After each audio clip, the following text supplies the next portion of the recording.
What's up, everyone? We are live at 5. It is Tuesday. I had to look. I thought it was Wednesday. September 15th. I'm Paul Wontorek.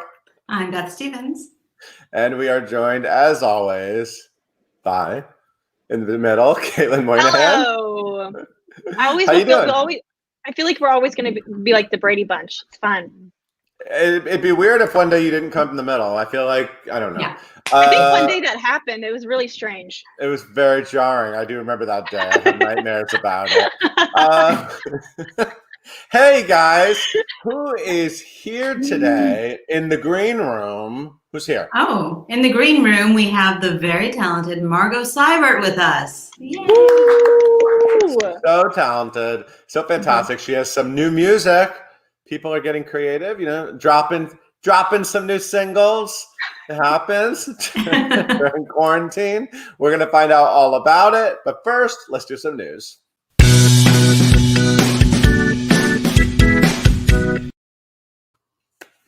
Oh, there were some hands happening. I do choreography that you can't see, but you saw We got a little taste of your choreography. Well, we have some news, sort of, about Younger, the TV series on TV Land that stars two-time Tony winner. Younger. I love it. What's not to love when you have? There we have. Look, Sutton Foster, Miriam Shore, Hilary Duff. It's just such a great show. And what are they looking at? Are they watching Live at 5? What are they doing? They are all watching Live at 5. You got it. I'm sorry. Go ahead. Anyway, Darren Star created the show, as we know, and they're about to have their 7th season. And of course, we don't know what's going to happen, but Darren said unofficially the 7th season will be the final season.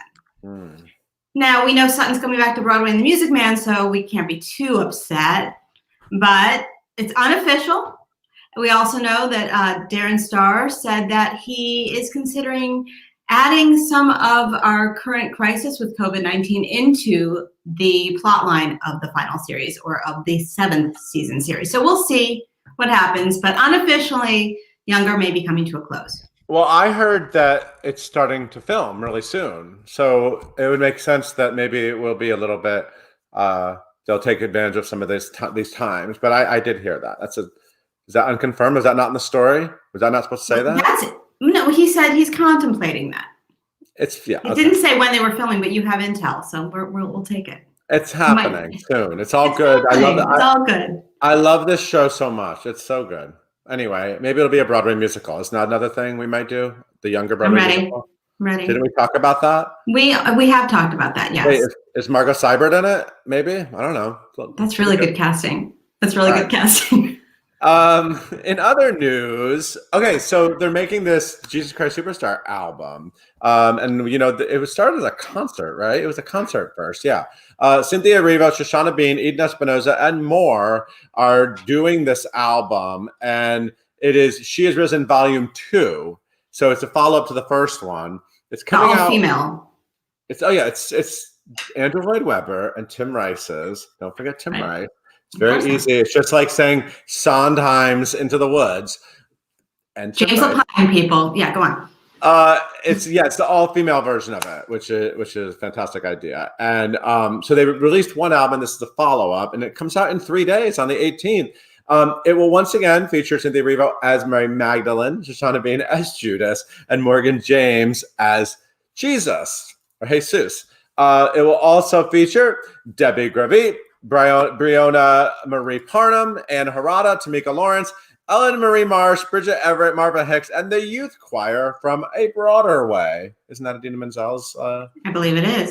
Yes, you're right. So anyway, that's going to be it's going to be a lot of belting. It's a rock opera. You can get away with that. You sure can. Okay, we have news about a Tony winner. Anika Noni Rose has joined the Netflix series. There she is. The Netflix series Made. Now, there's another Broadway connection to this because it already stars To Kill a Mockingbird's Nick Robinson. He was Jem Finch, and Margaret Qualley, who was in Fosse Verdon, whom she played Anne Ranking. So, Made is a dramedy. Don't you love a good dramedy? A dramedy, and it's written by Molly Smith Metzler, and it centers on Alex, that's Margaret Qualley's character, a single mother who turns to housekeeping to make ends meet, where Anika Noni Rose will play the role of Regina, an extremely successful family law attorney and Alex's client. Dramedy ensues. We don't have dates yet, but this is happening on Netflix soon. You know, for me, a lot of things are dramedy because a lot of comedy makes me cry, and a lot of drama is ridiculous, right? I don't know. Thanks for sharing. It's kind of pick a genre. Why don't you? Okay. This is a really hard, big, heavy-hitting news day. That's right. That's all we got. So, Caitlin, are you there? Oh, am I supposed? What? Oh no, What did I we have to do? talk about today. Oh my God, I do this every day. I'm sorry. I feel sad about it. Hey, Beth. Yes. Let's talk about today in Broadway.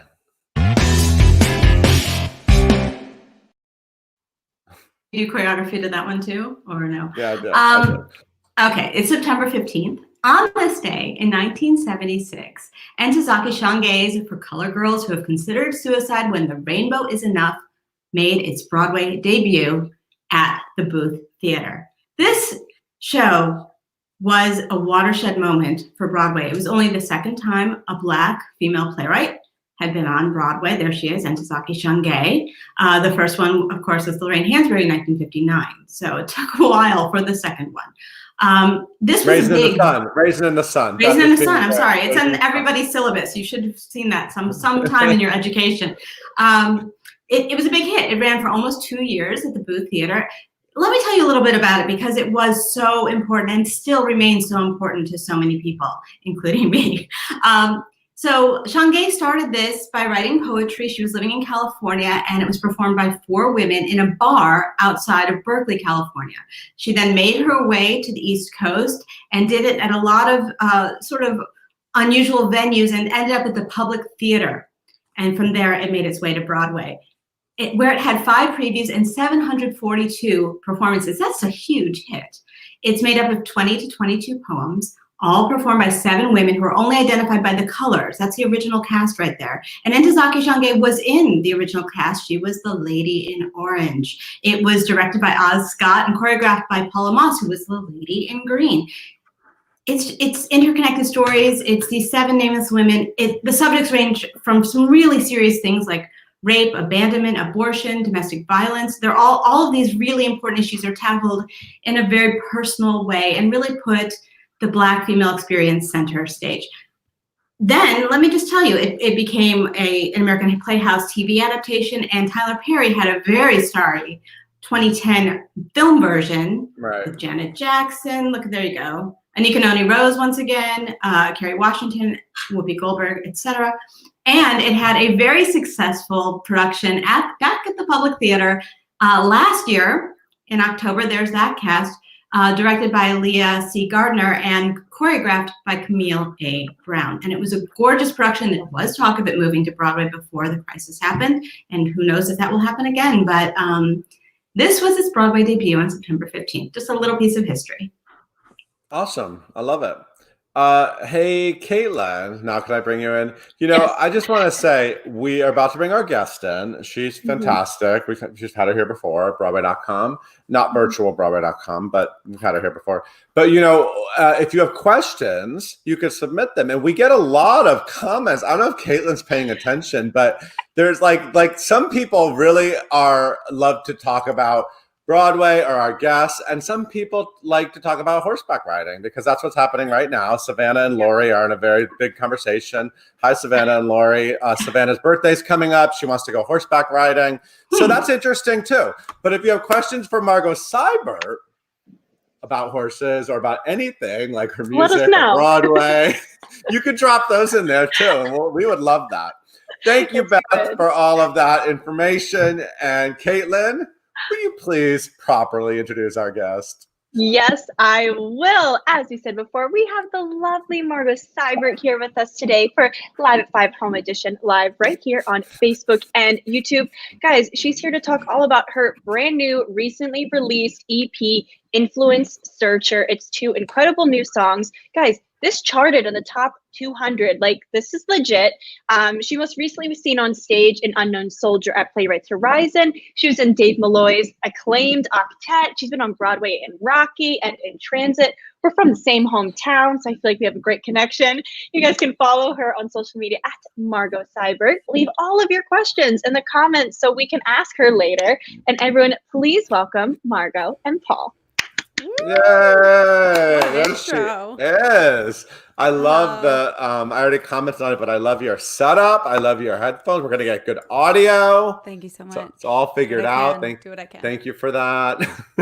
How you doing? How you holding up? I mean, I'm good. I actually, it was really nice to hear a little bit of news. Like, there is news to hear about Broadway and television. Yeah, we and get things some. are just starting. Yeah, we're getting some positive things to talk about. I mean, it's it's not just about closings and cancellations. So yes, which we know all too well. When it switched over, even if we were announcing things happening in 9 months, it felt very hopeful. So that's what we're doing. Good. What to talk about let's talk about this music first of all, because this was fun. Just sort of, I didn't know you were making music, and yeah. so Oh yeah. and I've been listening to it. And it's fantastic, and you made it with /Ash. I did. I did. /ASH. So talk about these songs and where they came from. Yeah. So in 2018, I had a debut album that came out called 77th Street. And so this spring, my band and I, we had a bunch of dates lined up and down the East Coast. Gonna go play that new music. And of course, everything was canceled. So we decided, like, okay, we have these 2 songs in really great shape. We have demos for them. Like, what if we just postal service this and just see what we can make? So my collaborator, Alan Stevens Hewitt, and myself, I was in /Ash. I was in, I was hiding in a cabin in West Virginia, and he is in Haverstraw, New York. And we would just, every week, like, I would be recording vocals inside of a old locker that I found in West Virginia filled with blankets, and I'd send it to him, and he'd be like, here's the bass line, or like, what if we added a harp in here? So the 2 songs, Influence is the A side, Searcher is the B side, and Influence was actually inspired by my work in Octet that happened a minute ago at Signature, and it was a completely a cappella musical. It was really cool. It was great. We had a really good time, and we were kind of dealing with technology and our relationship to it. And I was receiving a lot of feedback that at the time I didn't have enough social media followers. I didn't have enough followers to book gigs, and I found that when I booked gigs, I got followers to play live music. So its influence is a bit of like that kind of cyclical conundrum of like, okay, sure, I need more followers, but also like, what about like playing the music and delivering it to the people? Right. So that came out on September 4th. All proceeds are being donated to the Actors Fund for COVID Relief and the Loveland Foundation. Amazing. So I urge. And what is that? What is that foundation? Oh, the Loveland Foundation is an amazing foundation that provides services such as therapy and healing to people of color. So it's an incredible organization. So I encourage people, if you want to like stream it and then you want to buy it, that would be. Yeah, we should buy. Like you can, like, you're right. We'll support. We won't just stream. I would appreciate it. You can find it on my website, which is margoseibert.com, or my social, which is Margo_Seibert. And there's an amazing, we actually got a incredible digital animation student at SVA to create a music video to go along with it. Dai Chi Chi. So she's amazing, and it's a really you're not in it. I'm like, there are pictures of me eventually in it. But it's a lot of hand-drawn animation, and it was nice to did some fundraising, able to pay everybody. It was nice to kind of do some, like, cultivate some work and be able to pay artists for their time during this time. Mm-hmm. Yeah. What else are you up to? Talk about what is life like? What's your day to day? I mean, we've been doing some pretty heavy duty pivoting over here. I have I just tripled the number of students in my vocal studio. Wow. So teaching voice and collaborated with the Guggenheim on a piece called The Storm with Sarah Mearns and Josh Burgas and Zoe Sarnak. So projects do arise. I'm also having a baby. I know. I'm also working on that. When is that happening? That's happening at the end of November, if she Fabulous. decides that that's the time. So, it was crazy, Paul. We were on stage at Unknown Soldier, Playwrights Horizons. We opened on Monday, closed on Thursday for the pandemic. Right. And then that weekend, I found out that I was going to have a baby. So wow. we were like, I guess we'll do this. I mean, that's great timing. It was great timing. I am not missing a thing. Right. You don't, you have, right. You don't have that pressure that actresses have when they want to sort of be able to become a mom and keep their career going. Yeah. And that you don't has have to, been like a amazing. conversation for years of just right. okay, there's never, you can choose the right time, but let me just see what are the projects looking like on the horizon, and maybe now's a great time. So that's what we're doing. Yeah, I'm glad that worked. I'm glad that worked for you. Yeah. And our TED is supposed to happen again. In the spring at Berkeley Rep, but we shall see. Right. Okay. Yeah. Okay. Cool. So how are you finding pregnancy? How are you holding up? I'm holding up very well. I mean, we were away for a little bit because we were concerned about doctor's offices here and, kind of just being in the hot spot. But everybody has really been so incredible and proactive that it feels quite safe. And it's good. I mean, I feel like if I was juggling an 8-show week, that would be really difficult. And I've heard many an experience that is exactly that. And if that's what you got to do, that's what you got to do. But we've been able to just kind of enjoy the time and nest and get ready. And it won't be this stark contrast of 8-show week to now right. with the baby. We're kind of chilling and we're it'll be really exciting when she shows up. Yeah, I love that so much. So you're spending a lot of time thinking of names and working on nursery stuff and nursery stuff, just trying to stay really active, going for hikes and that kind of just being in the outdoors. You're kind of a nature girl, aren't you? I mean, I am. Most people think that I have moved upstate by now. It's probably right. Yeah. There's a lot. You're always out in nature. There's a lot of that. I love it. I mean, I know you do too. I do. I absolutely love it. I mean, it's a crazy time. We're all trying to figure out if the proximity to the city is the thing, and then it's not quite the thing. Do we all need to be as close as we thought we needed to be? So, are you having a lot of people are having sort of internal dialogues right now about the direction of their life, and it's really interesting when you sort of take out the day to day. Suddenly you're faced with thinking about the day to day and thinking ahead, and maybe you've been sort of too distracted making a baby. No, but we've been thinking about all that. Are you going through any of that too? Are you seeing it with your friends and what do you, I mean, yes, absolutely. Yes, across the board. I would say that it really has pointed out, and we know this as performers, that there's a truth in a lack of control. We present what we have to offer and we see if it's the right fit, and we kind of lay it all out there, and that's what we can do. And when you start to cultivate and produce or create your own work, that shifts a little bit. Not having any real opportunities for auditioning goes, okay, now I have all the control. Right. What am I gonna what do I do? What do I do with that? So I've been really inspired by people. So a lot of people have been going back to school or creating those, or expanding those side hustles. Yeah. It's a lot, and it's sad.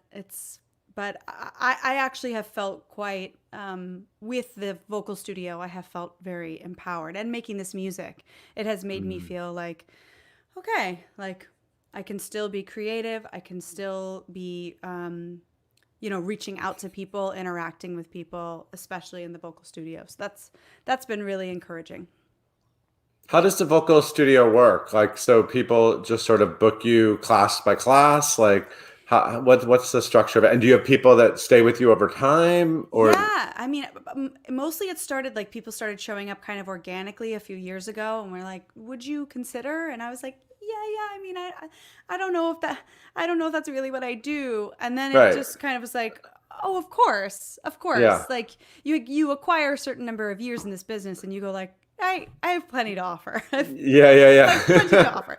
So some of my students just book with me, and usually I see people about twice a month. But I also launched a package over this like 3-month period until the baby comes. That is like specifically geared towards self-taping skills and audition skills and vocal work during COVID.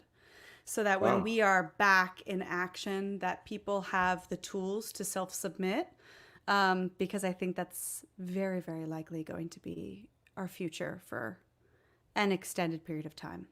Yeah. The days of 500 people in a day in and out of a room.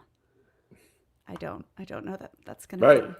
What do you do if someone reaches out? Like, what if I reached out and I said, "God, I really want to take voice classes with you," and then we got on a class and I started singing in quotes, and you were like, "Wow, this dude really is not doing that. Like, this is not a thing. I can't help. I can teach him how to self-tape, but Sure. No, maybe we focus on that.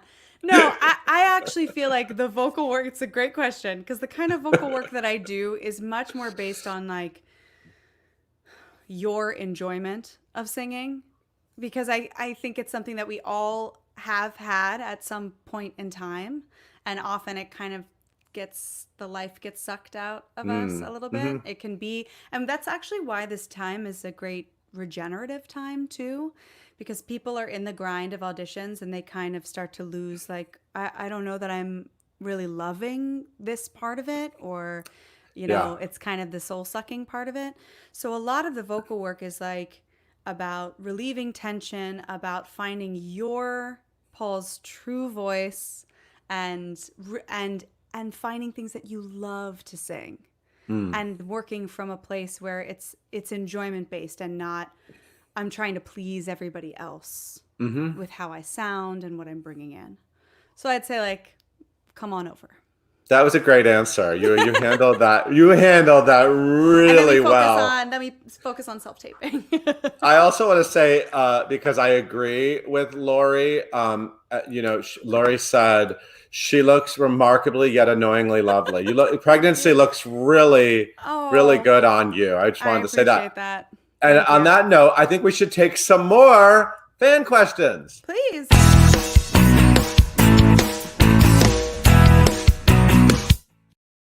Caitlin's happy that I remembered to say it, because I always forget to give her that cue. Anyway, I'm sorry. I heard horseback riding might be involved, so I'm. Yeah. What do you think about horseback riding? They were talking about it earlier. What are your thoughts? I love it. It actually is that when I go to a new place, I try to find a place to go horseback riding. I didn't horseback ride as a kid, but I like to see the terrain from, like, on horse. A horse's perspective with a horse. Oh, yeah. You know what? It's a good height. Lori said horses are amazing creatures. Yes. I live out in the country with hundreds of acres of cows and a horse riding stable where people board their horses. This is where we also grew. You got to go visit Lori. Yeah. We'll be right there, Lori. To visit. Yeah. I'll be there. There is a question from Alexis, though. Alexis on Twitter wants to know, you mentioned that the EP was inspired in part by Octet. Were you planning on doing this EP anyway, or did it kind of did quarantine speed up the process? Quarantine made it into an EP sooner than it probably would have been. It probably would have been an album at some point in time, because usually I like to have the band in the room and we come up with the arrangements together. The kind of cool thing about this quarantine pandemic time was that since everything was done virtually, we put all sorts of, I mean, you'll hear it in Influence and definitely both in Searcher as well. So many different kinds of sound effects that we wouldn't necessarily be, it would be harder to do live, you know? So we have like satellites, and Sputnik is in there, and like all sorts of computer robots. So inspired by Octet, I mean, Dave Malloy is a genius, and just took a little bit of that and really kind of emphasized our, you know, the relationship to technology and Influence. But yes, the EP it's a quarantine baby.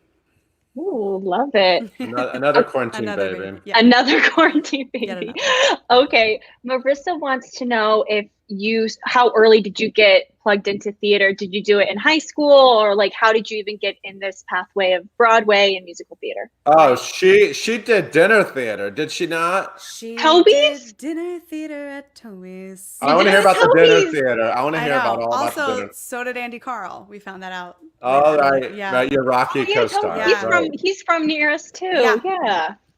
I mean, I grew up going to Toby's like with, you know, school field trips. Yo, it's the best place. It's so great. And I started there as like, I was bussing tables and scooping ice cream, and I was a hostess, and then they let me audition for the shows. And so I think my first professional show there was when I was 16. So, yes, I've been doing it for a long time. What show was that? Oh, I played the mistress in Evita. Yes. So what happens So what happens now? Wow. I did a split track with another gal. I did 4 shows a week. Love it. My mom's picking me up at, 11 at night after the show. Like, Wait, so you did 4 performances and Andy Carl did the other 4? Andy as Carl did the mistress? other 4. Yeah, he's super generous that way. As the mistress, can you imagine? Yeah. That is so funny. Okay, so I saw one up here. Oh, okay. So Jenny wants to know, what has been your favorite thing to do during quarantine that other like Broadway people have done? Have you been enjoying watching readings or, Broadway HD? What have you been doing to fulfill that Broadway gap? Oh, that's a great question. I feel like I was sad, so I was kind of avoiding it, to be quite honest. I would, my Unknown Soldier cast has had a few reunions. My In Transit cast has had a few reunions. My Octet cast made like a virtual, we all did a virtual sing of one of the songs from Octet of like as if we were like all in quarantine. And so then our, self-help group was occurring on the internet instead. So like those kinds of get-togethers have really been helpful. And I've started to go into the city occasionally. So I'm in Hoboken now. So I have seen a handful of people for socially distanced visits. And it just feels crazy. It's like, remember 6 months ago when this was very, very different? So I guess you also don't need as many maternity outfits. Like you don't need to have, you don't have to worry that much. Anything. It's amazing. I thought, I'd be, in Beth Melsky's office auditioning for a commercial every day. Just here in a kimono, hanging out. Amazing. It's kind of wonderful. I love packed it. away all of my nice clothes, packed away all of my high heels. Like one day. We'll see you. You're We'll see basically you soon. having the best pregnancy 2022. ever. Yes. Very chillaxed. Great. Okay, I think we can do one last question. Hey. Oh, we have a real question. Lori wants to know, how does it feel to know that so many young kids and wannabe performers look up to you and want you to teach them and want to learn from you? How does that feel? All right. It feels incredible. I mean, I have always really, really enjoyed. I yearly went back to my alma mater and did a talk at the at American University for the business of acting class. Like I love doing that every year, and it always made me feel like, okay, good. I can reconnect to one, it's always like nice to reconnect to my own journey, and also just really encourage people that like there is no one path. I did not study any of this in college. Like it can be an accumulation of experiences and a process of gaining confidence. And so I love sharing that. I also think now, because so many young people's plans have been altered incredibly, and there's a lot of desire to continue some training or to feel like, like we are still working, that is something that feels very important for this time. That feels like we can still be working towards something and emphasizing our enjoyment and our love of singing, of acting, of performing, until we get our more regular opportunities or a new phase of opportunities, That's Beautiful. fantastic. Yeah. Beautiful. Thanks, Laurie. Margo, it's so good to see you. So good to see you guys. Everybody needs to go get those singles. Influence is the A, Searchers the B. I love a B side. I love a B-side. I think Sometimes you'll I'm love more the obsessed with the B-side. B. When I was a kid, sometimes I'd be more obsessed with the B-side. Oh, And it then may maybe one day happen. we'll make them into tiny 45s and everyone just I one love a day. 45. Yeah, I know, right? And please download those. That's for a great cause. And I just want to do one thing. Somebody named, I was trained in karate, said that dude's hair is nice. It's always nice. So I just wanted to share that. And I've been watching Cobra Kai, speaking of things to do. And so karate, the karate. All right. Anyway, that was just about me. But Margo, it's really about you. Hair. Thank you. I'm so excited. You're going to be a mom. Yay. Mom. Great. I love it. It's so great. On the other side, I'll have somebody with me. All right. Great. We'll have a great final few months of that. And we'll keep following you on social media, and we'll see you very soon. Okay. Hey, thank you so much. Caitlin, will you take us out? Gladly. Thank you guys so much for tuning in for another fun episode of Live at 5 Home Edition. You can follow along where we get your podcast by searching for #Live at 5 and hitting that subscribe button. Taking us out today is a clip from the 2019 production of For the Colored Girls at the Public Theater. And this is featuring Celia Chevalier as Lady in Brown performing Somebody, Anybody, Sing a Black Girl's Song.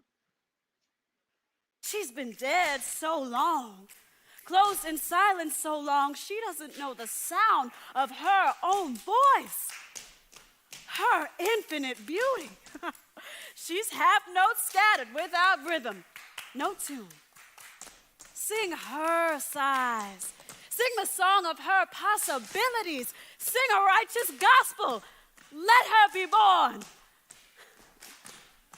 Let her be born.